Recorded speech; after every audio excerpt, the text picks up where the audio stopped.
Unajua kuna mambo inaendelea Kenya ya siasa, and there is nothing wrong with politics. Siasa ni mzuri. Sio lazima sisi zote tusikizane politically. People are free to hold different political opinions. Ile tu tunasema hatutaki uchochezi, hatutaki kugawanya wananchi, because we have been there before and we know how painful it is to incite the public against each other, to bring division, violence. Those politics of violence, division, incitement are old-fashioned politics. We must resist those politics as a country.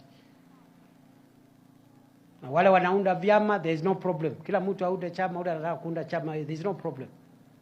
Lakini wacha kusema hii ni chama ya kabila hii ama dini hii, kwa sababu utatenganisha wananchi. Sema hii ni chama ya Wakenya wote, ile ingine ikuwe ni ya Wakenya, alafu tu campaign. Wakati wa campaign ikifika tumenyane, kila mtu atoe record yake. Uambiwe wewe Kindiki 2.5 years ulikuwa deputy president, ulisukuma nini ikakuja pande hii ya Molo na Njoro na